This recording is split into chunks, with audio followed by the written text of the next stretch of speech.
wabarakatuh. Alhamdulilladzi hadana lihada wa ma kunna linahtadiya laula an hadanallah. Laqad ja'at rusulu rabbina bil haqq wa nuru antilkumul jannatu uristumuha bima kuntum ta'malun. Asyhadu an la ilaha illallah wa asyhadu anna Muhammadan abduhu wa rasuluh sallallahu alaihi wasallam wa ala alihi wa ashabihi amma ba'du. Yang pertama, marilah kita bersyukur kepada Allah Subhanahu wa taala yang telah memberikan kepada kita begitu banyak nikmat. Oleh karena itu, wajib kita syukuri dengan ucapan syukur alhamdulillahirabbil alamin. Dan yang kedua, saya sangat berterima kasih kepada Bapak Ibu yang saya hormati dan teman-teman yang saya cintai yang telah meluangkan waktunya untuk menyaksikan video tausiah saya ini. Saya di sini akan menyampaikan tausiah yang bertema pentingnya akhlakul karimah bagi umat Islam.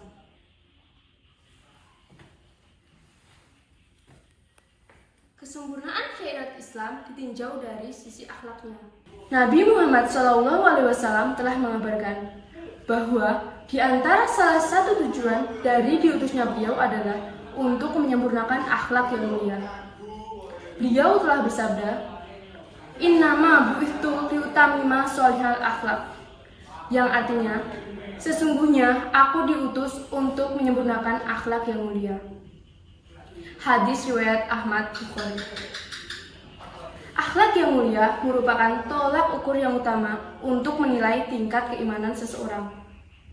Nabi Muhammad SAW juga telah bersabda, "Akmalul mu'minina imanan ahsanuhum khuluqan," yang artinya, orang mukmin yang paling sempurna imannya adalah yang terbaik akhlaknya. Hadis riwayat At-Tirmidzi. Maka sudah sewajarnya jika pembicaraan ini selalu berada di depan mata seorang mukmin. Karena jika seseorang mengetahui bahwa dia tidak akan menjadi figur yang sempurna keimanannya kecuali dengan berbudi pekerti yang baik, maka hal ini akan menjadi sebuah pendorong baginya. Ibnu Abbas berkata ketika menafsirkan surat Al-Qalam ayat 4 yang berbunyi, "A'udzu billahi minasyaitonir rajim. Bismillahirrahmanirrahim. Wa innaka la'ala khuluqil adim." Makna dari kata khuluqil adim atau akhlak yang agung adalah memeluk agama Islam. Makna dari kata khuluqil adim atau akhlak yang agung adalah memeluk agama Islam. Berislam berarti berakhlak mulia. Artinya, berakhlak mulia bukan hanya menunjukkan wajah berseri, penuh toleransi, sopan santun, lemah lembut hanya ketika bermuamalah dengan manusia saja.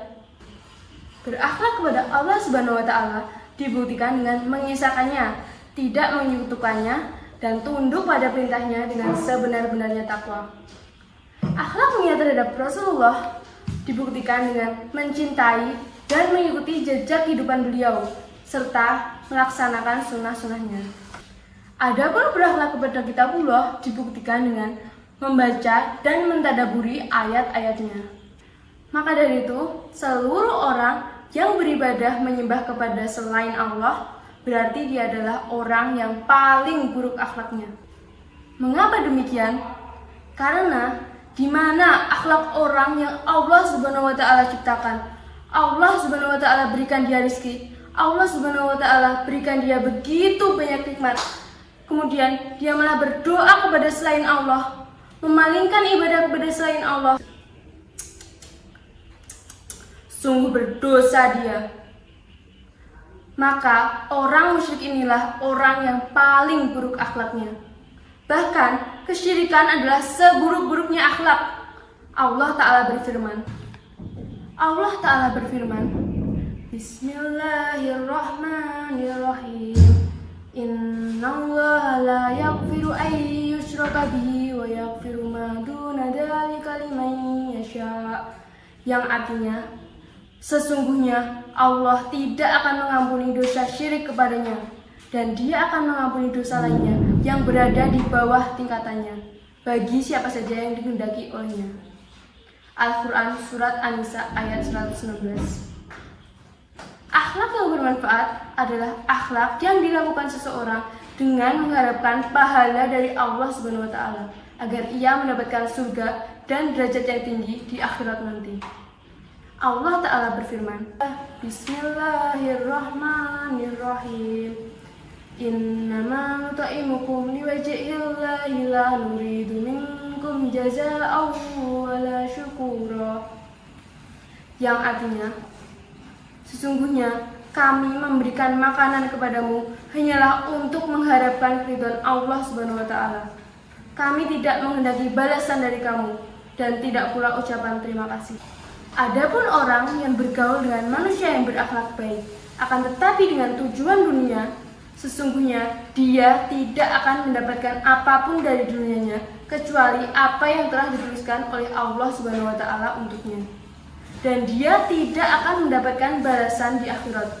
Bahkan dia akan menemukan hal yang buruk disebabkan dia hanya mengharapkan balasan dari orang lain. Kesimpulannya, apabila orang yang berakhlak baik tetapi tidak mengharapkan balasan dari Allah Subhanahu wa taala, akan tetapi hanya mengharapkan tujuan-tujuan dunia, maka amalan tersebut tidak termasuk dalam amal solih yang dia kerjakan. Karena di antara syarat diterimanya suatu amalan adalah hanya mengharapkan balasan dan pahala dari Allah Subhanahu wa taala. Demikian tausiah dari saya. Atas kurang lebihnya saya mohon maaf yang sebesar-besarnya. Wabillahi taufiq wal hidayah. Wassalamualaikum warahmatullahi wabarakatuh.